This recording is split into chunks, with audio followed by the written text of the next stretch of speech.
Good morning, everyone. Welcome back to the Project Offbeat podcast, the podcast where we talked about the unconventional careers in this world, no? And today, special yung setting natin, right? We are here in Globe Studio in BGC, and we are joined by Miss Ann Calma, no? Or sabi nga niya, let's not call her Miss, no? Ann lang, Ann of Globe Telecom, and she will be talking about the life and the career of subcultures, right? So, guys, just a quick background of our guest today, right? Ann graduated from Ateneo. Parehas tayo dito lahat, no? Ann graduated in ABCom. Oh, and she was a cheerleader as well back in the day, no? So that's amazing fact. And I remember seeing her in Globe Creator Con back in September, where she says, I always say I'm a better writer than a speaker. So today we will put that into test, no? What Ann can say about that, no?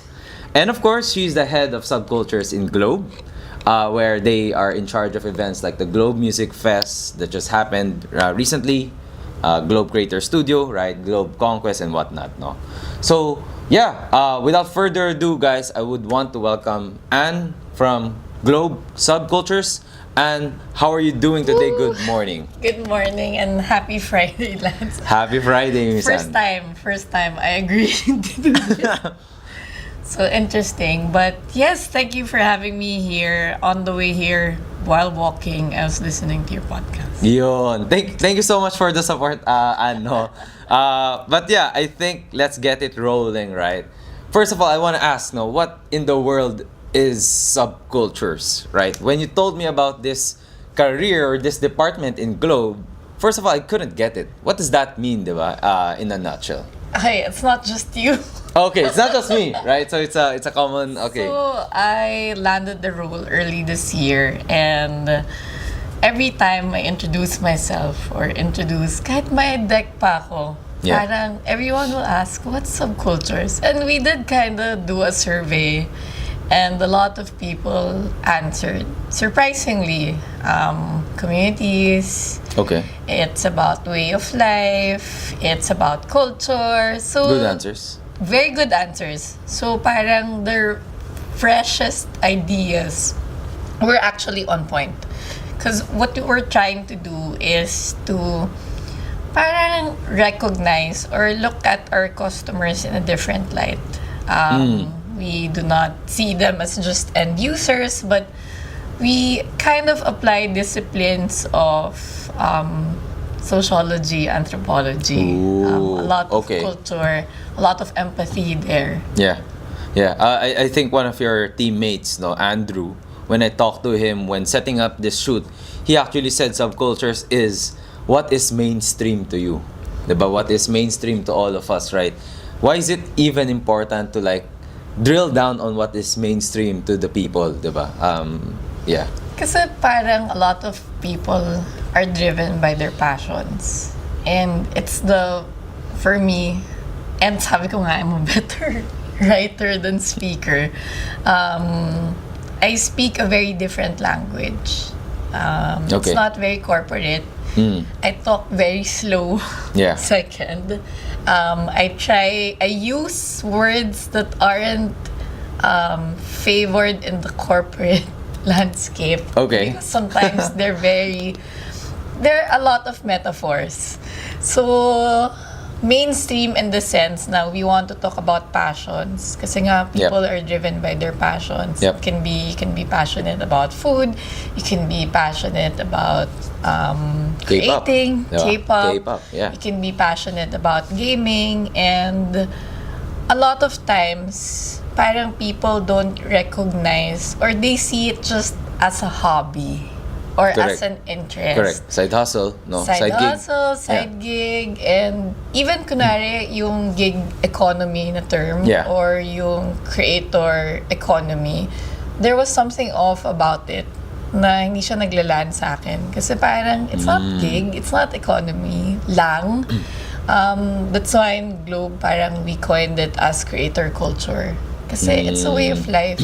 Creating is a way of life, and that's coming from a former creative herself. So I'm very corporate. I can speak chat GPT language. Yeah. leverage, unlock, ano pa ba? Revenue, di ba? Yeah. Scale. Right, scale oh my God, is a favorite, scale, right? it's a favorite word. Yeah. So I can speak chat GPT language, but the language truest to me is the creative language. I see. And so yun, so what's mainstream now, or for a person specifically, is what they are passionate about. So hindi naman siya like what's just mainstream and what's happening. And because for you as a person, parang you don't naman just call yourself a gamer. Sometimes you don't even label yourself a gamer. Yeah. You just like playing games. Pero to you, it's very important. Yep. And if anything, it consumes more than half of your day, diba? It's all you think about. Yeah. Ganun. Interesting. Maganda na may department na nagpo-focus here, right? Because ang daming subcultures available, especially in our country, di ba? I want to ask, when I first met you, I asked, so ano bang relation ng Globe dito sa K-pop na to, right? So it made me think, why is Globe, a very, you mentioned corporate, trying to enter into this subculture world, no? What do you think is it for, in the bigger scheme of things, for the company, right? I don't know, man. Not a lot of companies do this, right? Smart does not do this, right? Ayala maybe a bit, no? Yung mga corporate, I don't know if they invest this much on creative and creator culture, no? Bakit Globe, no? But why are they trying to go into this industry? Well, I couldn't speak for the other corporations if they do it or they do not do it because we just don't see it yet. But for us, we're in the business of connectivity. Oh, so, okay. Connectivity. We have this history na, syempre baka hindi nyo na inabutan.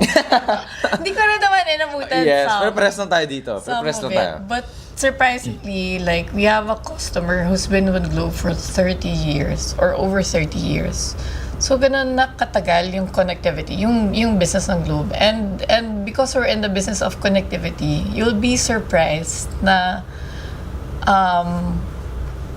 all of how we consume, kunwari, K-pop or games, yung our interests, our passions now, without realizing it, it's via Globe. Kasi your internet, your Wi-Fi, that bridge that connects us to, let's say, Korean content or what we see, that's Globe. So in a way, it's like air. People kasi don't realize. Parang people will think of Globe as Globe the brand or Globe as Plan Telecom, 199. right? Globe Telecom 917. Yes. Okay. But in reality, as a person, you don't think about it because for a lot of people, it's like water. Internet is like water. It's part of your daily life. It's a utility. Yeah. So hindi mo naisip na there's so much pala that goes behind a telecom na parang it really is connectivity at the end of the day, connecting people, diba? You get to talk to at the start ng mga Unlitex time ba, BlackBerry time, like sana hindi nyo na inabutan. Hindi ako aware sa BlackBerry. Just kidding. Of course, umabot tayo. That time, parang it was connecting one person to another person. Like your mom calling you, uwi ka na, or nasan ka ba, wag ka na umuwi, mga ganyan. Yeah. So, it was that back then. And then came data. Easily with the iPhone, you can have a playlist. Yeah. You can do Spotify, you can do Facebook. Yeah. And then now, parang especially after the pandemic, parang because of the internet, we got to connect to the global stage. So, and vice versa, two-way siya. Parang, imagine, internet is to TikTok, internet is to Facebook, Meta, internet is to Instagram. And then that connects you to the bigger global scene. So now, anyone in the Philippines can be heard globally. Got it. At the same time, people in the Philippines can consume content or entertainment or even mga masterclass from anywhere abroad. Like, kahit saan pa yan. And imagine all the tools that are accessible now because of the internet. So, when we're asked, parang why we're here, why we're in the space, it's because we're in the business of connecting cultures. Connecting cultures. Right? From people to cultures to language to opportunities. So would you say, let's say if Globe was able to like form an event that brings together gamers from all over the world, or not even gamers, you said mga hobby that wants to play games, that is the success that you are looking for. Yes. You connected people na hindi magkakakilala, di ba? From a personal point of view, that's nice. When I go to conventions or when we do cons, iba yung feeling. I mean, we're beyond naman. We don't just do events on ground. We also do online. Parang ganyan. Basta it's a whole slew of things. Yep. But yun yung favorite part ko actually, yung pag on ground, tapos pag event, tapos titingin lang ako doon. Or tingin ako sa stage, tingin ako yung mga tao, I'll go around, and then, or even if there's a Globe booth, and then I see people just happy, interacting, engaging with whatever we've put up there. Yeah. And seeing, oh shucks, I was part of this. Ganda. So. Amazing. I want to ask, no, I stalked LinkedIn, no, I typed Subcultures Globe as the search query, no, and mga may lumbas na mga jobs na Korean category, subcultures, right? I want to ask, what are the verticals, or basically what are the teams, the departments that are under this subculture world in Globe? Yes. What are your pillars of focus, at least for now? I'm sure hindi nyo naman makakover lahat ng subcultures, sobrang dami nun. But what are your focus for now sa Globe? For now, gaming is really pretty much a focus. Because without talaga internet, you can't, it's very much connected to technology. And with that is technology. You'll be surprised, a lot of people in BGC are technologists or part of the technology community. Yung mahilig ka sa equipment, mahilig ka sa machine, you're the first to know if there's a new iPhone, you're the first to watch. Tech nerds. Oh, yeah. So yun, something that I also very much relate to kasi sobrang nerd ko talaga. Hirap mag-interview kasi I would blab, I'd switch my language from, yun nga sabi ko, I can talk ChatGPT language, but I can also talk very creative. And then, so thus the focus on the creator and creative community. Kasi everyone knows naman that gig economy is big. But to see that not as a science, but as humans, it takes another creative to kind of translate that or be able to empathize. Kasi nga parang sometimes, you know, when you scroll, kunwari consume content so much, diba? Syempre, it's algorithm na. So your brain kind of stops thinking. Kaya puro K-pop yun sa akin. Puro K-pop tsaka basketball lang. Parang ganun. Parang, and then you kind of get relaxed and comfortable. Yes. And then it's what you consume. And then you stop, in a way, your brain stops running. I mean, it does, pero it's more relaxed versus when you're creating. Parang ano yan, parang fireworks inside, diba? And so yun, so that's one focus, and it's pretty much something very personal to me too. Yeah. So my gaming, and then I think where we got connected is the Community PH, right? Yes. So Korean, so everything Korean, everything Hallyu. Yes. Anything else na subcultures? Creator. So, creators. Creator okay. talaga is something we're very committed to. Got it. On a business, on marketing, and even on a personal level. Okay. When you talk creator, ito ba yung mga nasa TikTok? Yung mga influencers? You could say influencers, no? So, actually, laging tanong sa akin yan. Parang subculture lang yan eh. Parang, what does it mean? So, what does creator mean? And then, diba anyone can create, right? Exactly. Pero parang, pag ako ba creator na ako, what would you say about that? Yes, so, and syempre, it's a spectrum naman. As to gaming, you can be a casual gamer, you can be a pro gamer, like kahit anong gamer, pwede ka. And also with creators, you can be just parang you're trying it out, you're inspired, you want to tell your story, and then pwede din naman you're very passionate about it, and you're on the lookout for tools, mga platforms, ganyan. So, but what I believe in, at least for creator, everyone has a story to tell. It's really the part na, do you have the courage to tell it? Kasi parang lahat naman ng tao may kwento eh. Lahat, yun sabi ng dad ko, lahat ng tao may kwento. I mean, parang slogan ng Globe yun Parang slogan ng Globe yun Kaya nga very personal kasi my dad told me that long time ago. And I guess one of his wise words, father to daughter, was, yun nga, lahat ng tao may kwento. It means na you have to either understand their context or listen. Just listen. Yeah. So, wala pa siya dun sa creation part. But when he said that, I think for me, it gave a context on parang, so now, if everyone has a story to tell, while not everyone is a creator or will tell that story, maybe somewhere between that and, I mean, just consuming and creating, you find inspiration. Parang yun lang yung difference na if you find inspiration and then susundutan mo ng courage, whatever medium creation. that is creation. And you'll be surprised kasi nga ang dami namang, like, content is one medium, but creation has been there for the longest time. Art, design, music, diba? Even tech.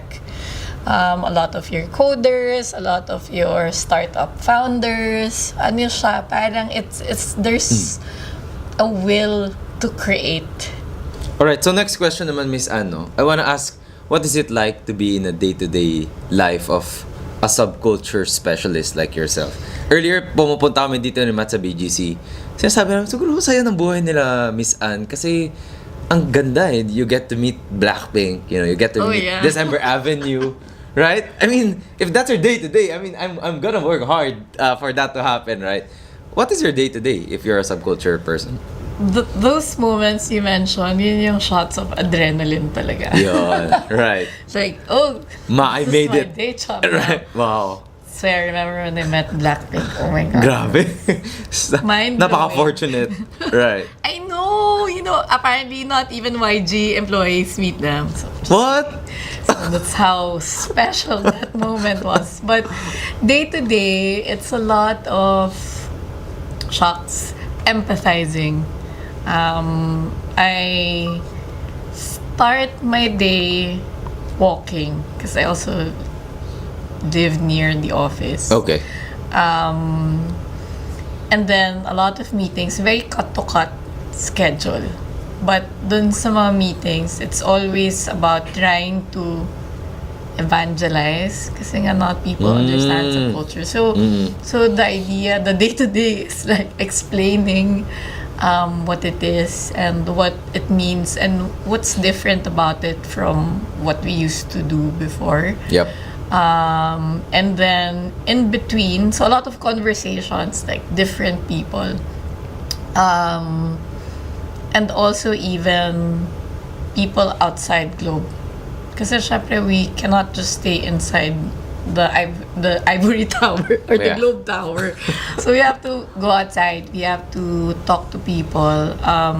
It's a lot of conversations with the communities, the community leaders, listening to them, what they need.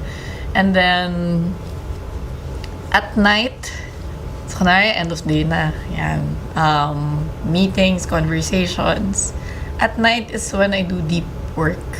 Okay. By deep work, it means I kind of reflect on the day. And then I marry it with an output. Okay. So it can be that I'm working on a deck, I'm working on an outline or a plan, or just crunching whatever insights I got for the day and then marrying that with the day before. It's a lot of open tabs in my head. Yeah. Sabi sa inyo, I'm Then you're such a closing nerd. it. Then you're closing it at night. I Medyo. merge the tabs that needs to be merged. But not really close it. Kasi parang wala namang naku-close talaga. I mean... Cultures. Exactly. Come on, man. It's a 24/7 thing. 24/7 thing, yeah. So, it's marrying basically what I was passionate about, still am passionate about, and I guess the components of the day job. Got it. I think the main things, the outputs that we see are always the events, of course, right? Any other outputs out there for this subcultures team that you guys are doing? Like, I don't know, you mentioned earlier you go on the street as well to observe or to talk to people, diba? Or yung KPIs yung talaga will be, let's just say 5 events for the year, 6 events for the year, 1 of each category. No, well, framework-wise, that can help to know how many events you'll do, how many, kumbaga, communities you'll get to talk to, or what kind of activity or program that you can do or create, ganyan. But at least from personal point of view, my thought talaga, at least for year 1 when we landed this, it wasn't a numbers KPI thing. It was to build what it means or establish what it means. Adoption. Adoption. No? To evangelize nga or kind of explain people or inspire people to open up to the idea. Ganda. So, medyo ganun yung year 1. And if it means, again, kawawa my team, but that, okay lang yan. Long run game. It's a long run game, right? And if it means now we have to do 12 or 18 or 24 this year, as long as we can, we'll try to follow the pulse talaga of the communities and our customers. Parang instead of me talking about Globe, alam mo yun, parang let's listen and insert ourselves na lang where they are. Kasi why would people listen to Globe? I mean, sorry, sana corporate for that. But it's very corporate. Yeah. And I mean, there's something good about being corporate naman talaga. People trust us.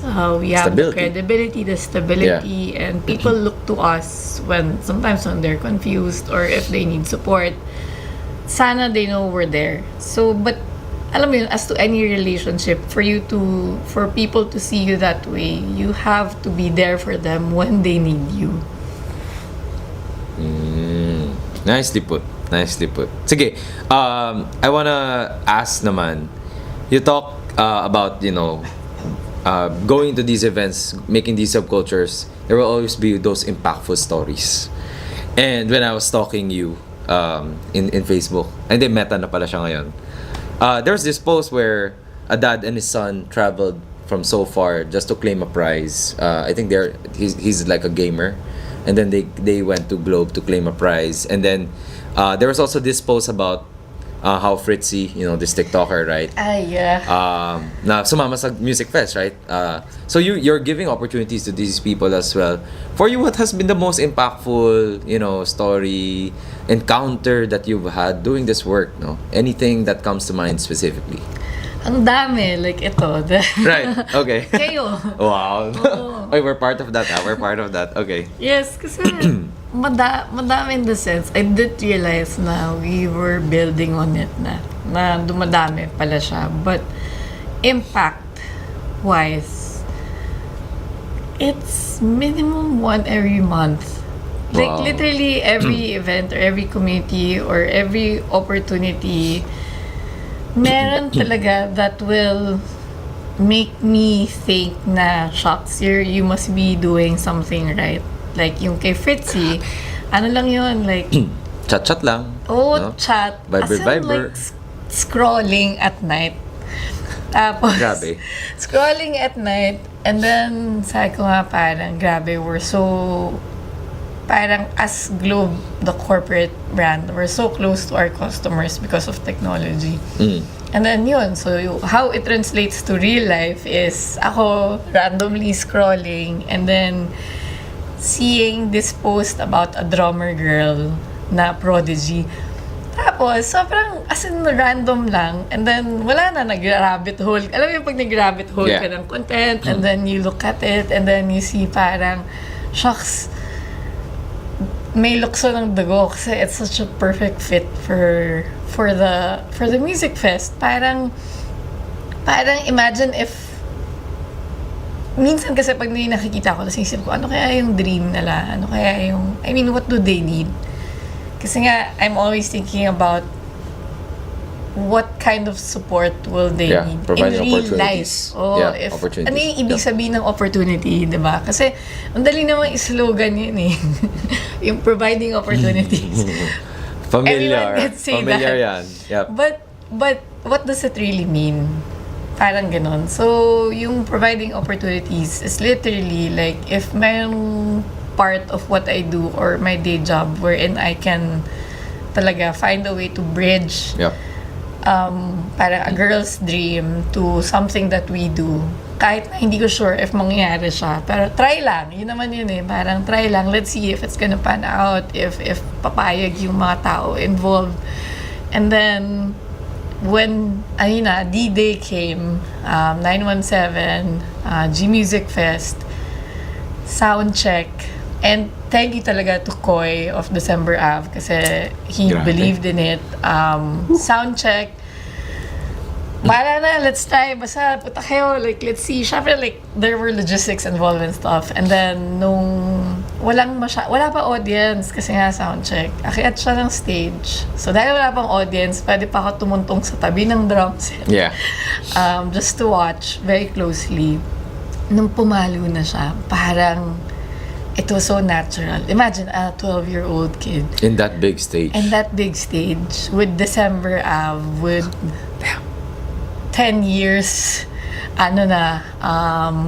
music industry experience. Tapos, it was seamless. It was flawless. I could see Koy cheering sa gilid. Na parang, moment. This is a moment. So, we wanted to grabe yun. As in, nung September 16, nung actual performance, sa side ako ng stage, naiiyak talaga ako. Talaga? Naiiyak talaga ako kasi parang pwede pala yun. Pwede pala talaga na you imagine something, tapos mangyayari siya. Yeah. I mean, piecing together Fritzy and December Avenue, I bet Fritzy also is, alam mo, hindi niya malilimutan yung moment na yun eh. Yes. Right? Yes. I mean, sana. When you get the chance to... And not just Fritzy, but the people around Fritzy. Yeah. Like her mom, yung grandma niya. Did they all go? Grabe. Grabe. She was a real moment. creative athlete. As in talagang prodigy. Tapos, I was observing her before going on stage. Talagang naka-focus siya with her headphones. She was, as in talagang parang game before the game. Amazing. Woo! Sarap pala mga talaga subcultures work, no? I'm sure that's the peak of the iceberg, pero sa baba nun, mahirap ang trabaho, right? So, okay. I want to ask, earlier I mentioned, graduated from Ateneo, right? And, people say Ateneo, they make you think, right? They make you think, right? With all these humanity courses and whatnot, right? Man for others, diba? Siguro I want to ask, and I want to tie these two things. Sabi mo, sa gabi nagre-reflect ka. I want you to reflect, mumaga pa lang, right? How do you think Ateneo, in that sense, shape you for this kind of role? Because I think, this isn't a role for anyone, right? This is a role that requires deep thinking and deep, think like how you found Fritzy. Deep feeling, exactly. Do you think Ateneo shaped you anyway? Sobra. Sobra? Sobra. Like, besides the man for others. OBF. AMDG. Yes, AMDG, di ba? So, ang tagal ko sa Katipunan, but yes, shaped me in a way na, when I look back, because I'm IS and my tracks were Yes. and creative writing. Tapos nag-minor ako English Lit. Grabe. So, very creative talaga. Very humanities, diba? School of SOH! Yeah. So, School of Humanities. And then thrown in the corporate world background na parang at the start you feel out of place. Kasi, you Sobra. understand I get naman the commercial part eh. Ateneo taught you that na meron talagang commercial path. That's why diba, the classes, the campus, I mean, they're equipping you for that. But at the same time, imagine every SEM, meron kang philo. Meron kang philo. Gusto niyong buhay lagi. Every SEM, meron. Like, whatever course you're in. I mean, I'm not sure if it's still the same now. You have both. You have 2 humanities classes embedded. So, yung practice of thinking and empathy is really there. Tapos, nag-Heights pa ako. Ooh. So, Heights is publication, di ba? yeah, literary publication. Grabe. So, Nerd nga talaga. Nerd nga talaga. But that's also babol. Oo nga pala. So, ano talaga, like, Ateneo spirit. Grabe. Sobra is there. But yung, the deep thinking and the commercial part is there because Ateneo equipped us with that, with the different classes, electives you can choose. Yeah. Pwede diba cross, diba parang you can, ang dami kong friends na na nag-electives ng humanities classes and vice versa. So, meron talaga na while you have the different campuses or different buckets of work, management, marketing, ME, creative writing, ano lang sila, buckets lang sila, but multifaceted talaga yung mga tao.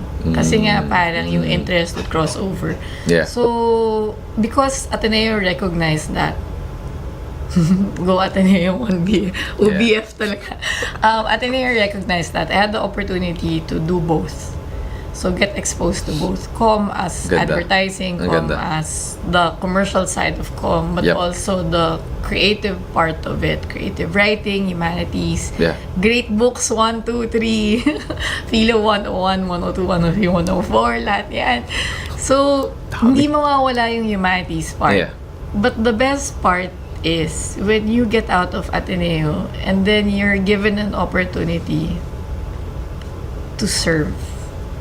Okay. In whatever shape or form, you realize or you'll remember. And sana sana naalala nyo rin to, yung pag-genuflect ni St. Ignatius. Na ganun pala yung feeling when you're in a position na, kasi the education system will equip you with skills or background history. Pero yung intent to serve, yun I think yung hardest skill. It's not even a skill. Soft skill. Yeah. I don't know what. Realization eh. Hindi yun papupunta sa'yo kung di sinabi sa'yo yun eh, right? Or hindi tinuro sa'yo. Hindi tinuro. Or they didn't show opportunities for you to realize it. Yes. But purpose is something na kunwari we talk about a lot in Globe. Why? It's deep thinking kasi is why are you doing this? Why? Yeah. Hanggang sa yung pinaka-why mo. Parang yun yung practice. So yun yung deep thinking. Yung deep empathy naman also is your why from a personal level. And ang daming ganun sa Ateneo. Like punta ka ng SOH, punta ka ng kung sinong prof yung gusto mo kausapin, parang yung intent ng mga tao is really for others. So, ano siya? Shocks. It's a lot of, thank you talaga to Father Neb before. Nebres? Father Nebres? Father Nebres. Ang hirap naman ng mga professors na kinuha mo. Hindi naman. Like, I'll interact with him. Ang pinaka-iba, Kalasans. I was a Kalasans student. Of course. My God. Kaya naman pala, napapa-deep thinking ka nagmemeron ka talaga ngayon, no? So, I want to talk naman about, our audience in the Project Offbeat podcast is, corporate people or people that are looking into maybe shifting careers, right? I want to ask, for them, if they ever want to sort of learn about subcultures, right? How do they start? What do you think would be your tip earlier you were saying it's an evangelism kind of job, right? So would you suggest any resource for them or any event that they go into, a course that they take? Well, one, there's a space for creatives in the corporate world. Okay. And not just limited to copywriting. That's big. Not limited to visual art. Graphic designers. Yes, or graphic designers. By creativity, like creators, like you want to do something or design something that impacts the lives of people. Now, you want to do something that has purpose or yung parang you want to leverage or, diba, corporate speak. You want to be able to access the machine that is the corporate world to be able to have an impact to the community or to whoever. Pero sana like to others, not just yourself. I mean, ano naman yung yourself, but to others. There is syempre Globe Careers, but we do sit in marketing. But what I can say is the acknowledgement of creativity. For us in Globe, we call it innovation. That's a tech term. Parang we use it side by side ng creativity. Okay. People in the tech world are more comfortable with the word innovation. But in reality, innovation is creativity. Parang... Okay.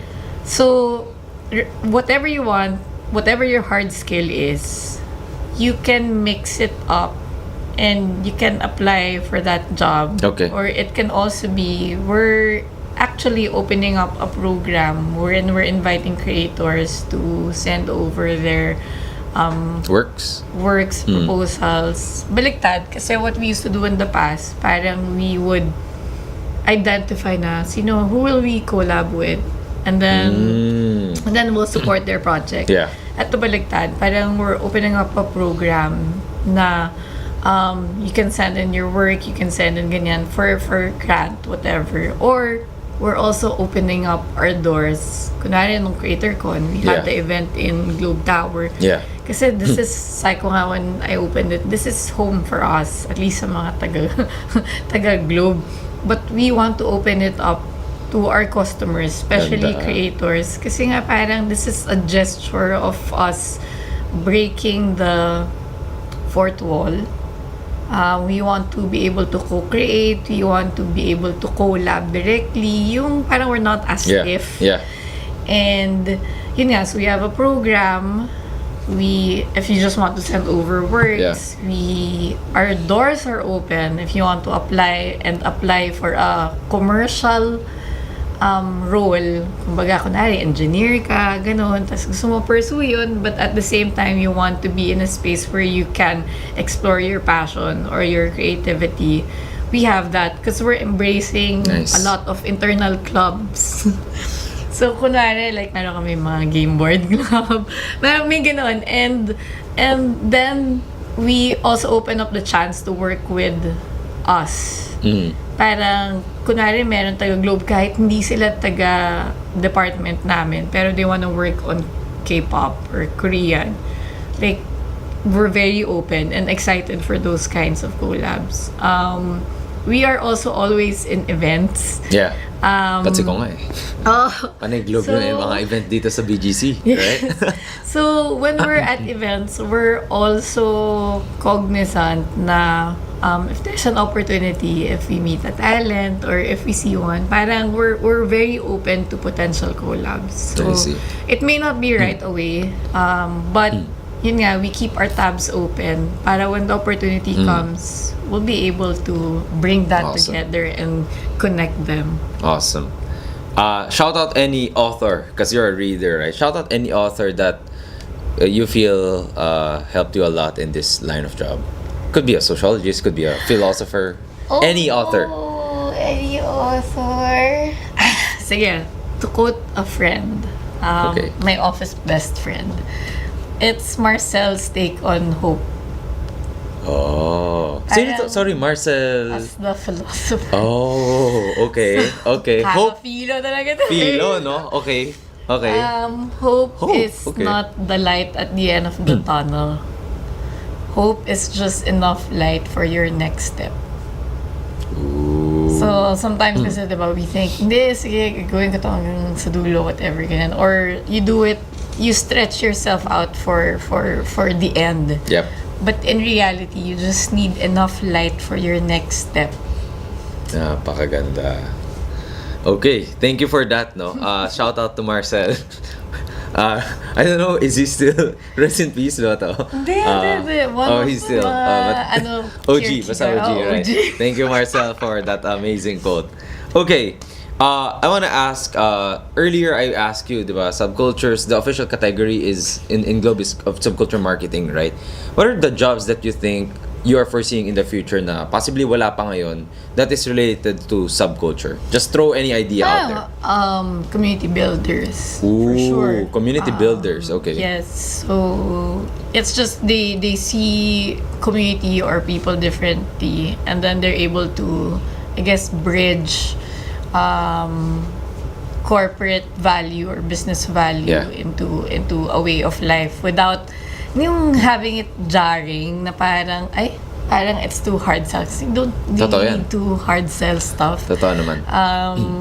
We're a heritage brand, for example. So there will be, I think, a lot of positions or openings or whatever we want to call it na innovation talaga. That people who want to create and experiment and have the courage to do so, especially in a corporate. Kasi when you go into corporate, people think the structure or the complexity of it, andyan na yan, parang di na yan magbabago, or it's too stiff that I'll just fall in line, parang ganun. But in reality, parang the world is changing and it will keep on changing. So there will be shifts that will happen, and how I imagine this happening is that people will start to explore more, even those that are already working in Globe or those who want to work with Globe or technology companies like us. Okay, amazing. Okay, I will end with two big questions, right? I don't know if you see this as big, but I see it as big, right? And you mentioned really a great department in subcultures, right? But I can't help but think, in a world of management and, you know, world that's so fast, diba? Revenue, pera, and whatnot. Who has been the biggest advocate within the Globe, no? You don't need to say names. Maybe just a department, a person who keeps pushing for subcultures within a huge company like Globe, right? I think that's so important, eh? A sponsor or maybe an advocate, a man in the table, right? To push this agenda. So, I do have mentors. You know, I don't madami kasi sila who believe in it. It may not be subculture per se, but what they're really advocating or pushing for ever since naman is purpose or doing right. Ganda. Buti na lang may ganun. Meron talaga. Buti na lang. It's just if you'll take it seriously. Mag-iba kasi yun eh. Parang you listen and then seryoso mo ba? Or parang makikinig ka ba? Or parang pasok labas? But a lot of our leaders, and we call them leaders more than managers or executives or IS, mga ganyan. Leaders would really constantly talk about treating right everyone. Our customers, each other, ganyan. And then it all boils down to empathy. And that's why yung talagang beating heart ng subculture is empathy. Grabe. Buti na lang may ganun talaga. Na may driver up there telling you guys to. Because purpose really fits well into subcultures. Diba? Yes. Woo! Buti na lang. Diba? Nice to know. Diba? Hirap ko kausap, diba? Nerd talaga. Okay. I want to close with this question, right? I always say I'm a better writer than a speaker. You always say that, right? You said that in the convention. You said it here as well. So, I want to ask, what's with writing, versus speaking that you like more, no? Or is it just an innate skill, no, within you? What is it with this writing na? Because a lot of people say they don't understand me when I talk. Really? I didn't feel that one bit. Because when I talk or when I speak, I imagine So, minsan di na-catch up yung sinasabi ko sa ini-imagine ko. May tendency ako to be vague, to be parang patalon-talon yung thoughts ko, or sometimes I'd switch talaga hats when I talk. Kaya kailangan may whiteboard, ganyan. Right. But when I write kasi, it's like parang I get to distance myself. And then when I write, I echo what is in my head, but I get the chance to make it palatable for the people who are reading. May proofing May proofing, right? Nag-edit ka kasi while you're writing versus when you're talking. Go big Go big or go home, right? Oo, and some people are so good at that. Parang nasa self-edit nila before it comes out. Ako kasi hindi. But writing for me is something very solemn. It has 100% of my focus when I do it. Tapos, I like it because I get to translate it in a language that people will understand better. Agree. So, when's your first book? Right? Hey. We want to be the first to quote Anne on this one, no? Will you be writing a book in the future? Maybe not a book. Article. Hindi yung book. But I still have a few published online from before na but very literary. Yeah. Pero I guess a book. Hey, you never know. Oo. Tanong ko si ChatGPT or si Calma. Hindi, but yun nga parang now that technology is so big and AI and chat. I mean, I use ChatGPT, but as stimulus. Yes. Parang all the more that we need talaga to be human. Yep. So, yung writing and the book, medium siya, but I guess the version of the book for now, at this point of my life, would be the events that you guys get to go to, the design of that, who the speakers are, what kind of feeling do I imagine landing on the people, do I want them to feel inspired, parang ganon. So that's the version of my book. I hope every after event, nino-notes mo yung mga na-feel mo. Ay nako, I always journal. Right, yeah. Nila-love troll na nga ako dahil. But that's very important, right? Because when you look back at it, you remember these thoughts.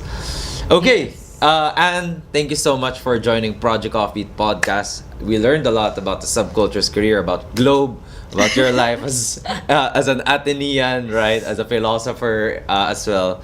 Thank you so much for joining us in the show. Anyone that you want to shout out in this episode?